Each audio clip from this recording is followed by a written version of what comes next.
स्वागत है आपका मैजिक योग में। आज हम जानेंगे कि मेडिटेशन से पहले क्या प्रिपरेशन करना चाहिए या किन चीज़ों का हमें ध्यान रखना है। तो अष्टांग योग में जो हमने जाना था कि 8 अंग हैं और उसमें यम नियम आसन प्राणायाम और प्रत्याहार जो बहिरंग योग के साधन हैं उनको हमें पालन करना चाहिए, जिसके बाद ही हम धारणा ध्यान समाधि तक पहुंचते हैं। तो आज हम जब बात करेंगे तो हम पहले 5 जो नियम हैं उनके बारे में बात करते हैं। यम और नियम ये तपस्या के 2 तक हैं, और जो संयम 5 प्रकार के माने जाते हैं, 5 सामाजिक और नैतिकता इनको हम कहते हैं। अहिंसा, सत्य, अस्तेय, ब्रह्मचर्य, परिग्रह, यमः, यानी कि अहिंसा, सत्य, अस्तेय, ब्रह्मचर्य और अपरिग्रह 5 नियम हैं। ये हमारी सामाजिक नैतिकता है, इनको हम यूनिवर्सल मोरालिटी कहते हैं। तो 5 व्रत हैं ये जिनका हमें पालन करना चाहिए। इनका पालन करने से ही हम सीख सकते हैं। अब ये हैं क्या क्या, इनके बारे में अगर जाने तो अहिंसा, मन कर्म वचन से किसी प्राणी को हानि ना पहुंचाना अहिंसा कहलाता है, और मन कर्म वचन से ही छल कपट ना करना किसी के साथ सत्य कहलाता है। ये भी हमें दूसरे को धोखा नहीं देना है। अस्तेय, स्तेय का अर्थ होता है कि चोरी करना, और अस्तेय का अर्थ होता है चोरी ना करना, यानी कि दूसरों के अधिकार या संपत्ति उनकी बिना सहमति के ले लेना चोरी करना कहलाता है। ब्रह्मचर्य, ब्रह्मचर्य ब्रह्मा के ज्ञान को स्थिर करना, इंद्रियों जनित सुखों में संयम बरतना, और जैसे विवाहितों के लिए बात करें तो एक पतिव्रत का पालन करना भी ब्रह्मचर्य कहलाता है। अपरिग्रह कहते हैं कि आपकी आवश्यकता से अधिक संग्रह ना करना या भंडारण ना करना, इसको हम अपरिग्रह कहते हैं। अब कहते हैं नियम क्या है, तो नियम भी हमारे 5 हैं। 5 नियम हमारे होते हैं। वो क्या क्या हो सकते हैं उनके बारे में अगर जाने हम, ये हमारी पर्सनल ऑब्जर्वेंस जिसको हम व्यक्तिगत नैतिकता कहते हैं। सोच, संतोष, तप, स्वाध्याय, ईश्वर प्राणिधानानि नियमः। सोच, संतोष, तप, स्वाध्याय और ईश्वर प्राणिधान नियम कहलाए जाते हैं। सोच क्या है?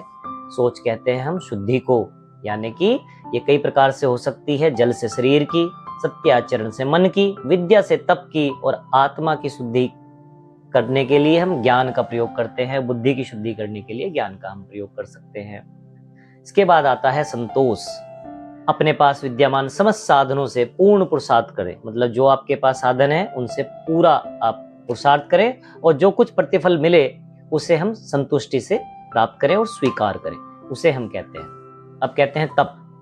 तो वेद व्यास जी ने कहा है तपो द्वंद्व सहनम, अर्थात अपने सही उद्देश्य के लिए रास्ते में जो भी बाधाएं आए, प्रतिकूलताएं आए, उनको सहजता से स्वीकार करते हुए निरंतर बिना विचलित हुए अपने लक्ष्य की ओर आगे बढ़ना तप कहलाता है।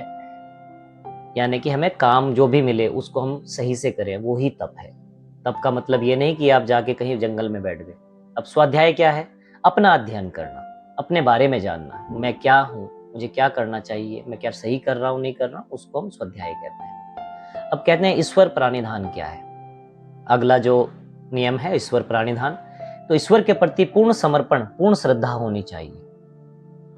गीता में कहा गया है कर्मण्यवाधिकारस्ते मा फलेषु कदाचना मा कर्म फल हेतु भूर्माते संगो अस्तित्व कर्मणि।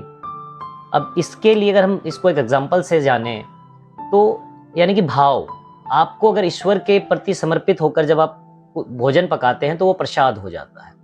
हम ईश्वर की पूजा जब करते हैं, उनके लिए जब हम भोग बनाते हैं, तो हमारा जो भाव होता है मन में वो ईश्वर के प्रति समर्पित होता है, समर्पण का भाव होता है। ईश्वर के लिए आप बना रहे हैं तो वही किचन में प्रसाद बन जाता है। अन्यथा तो भोजन पकता है, रोजाना खाना बनता है, लेकिन उसको प्रसाद बनाने के लिए आपने ईश्वर के प्रति समर्पण की भावना दिखाई, उससे आपका भोजन प्रसाद में परिवर्तित हो गया। तो ये ईश्वर प्राणिधान के लिए एक एग्जाम्पल हो सकता है। अब कहते हैं प्रत्याहार क्या होता है जी। प्रत्याहार जब इंद्रियां अंतर्मुखी हो जाएं। इंद्रियां कौन सी हैं? आंख, स्किन हो गई, कान हो गए, नाक हो गई। तो ये सब की सब ये ध्यान रखें कि ये स्वेच्छारिता यानी कि अपनी इच्छा से चलने वाली होती हैं, लेकिन इन पर अगर आपने अधिकार प्राप्त कर लिया और इनको अपने वश में कर लिया तो इसको प्रत्याहार कहते हैं। तो ये थे हमारे यम और नियम। यम नियम अब हमें समझ में आ गए हैं, तो अब हम आगे के लिए हम चल सकते हैं। आज इतना ही। तो सुख की कामना करते हैं। सर्वे भवन्तु सुखिनः, सर्वे सन्तु निरामया, सर्वे भद्राणि पश्यन्तु मा कश्चित् दुःख भाग् भवेत्। सभी सुखी हों, सभी रोग मुक्त रहें, सभी मंगलमय के साक्षी बने, और किसी को भी दुख का भागी ना बनना पड़े। इन्हीं मंगल कामनाओं के साथ आपका दिन मंगलमय हो और आप सुखपूर्वक रहें। अगर आपको मेरा वीडियो अच्छा लगे तो आप लाइक करें, कमेंट करें और शेयर करें। आप सबको नमस्कार। मिलते हैं अगले भाग में।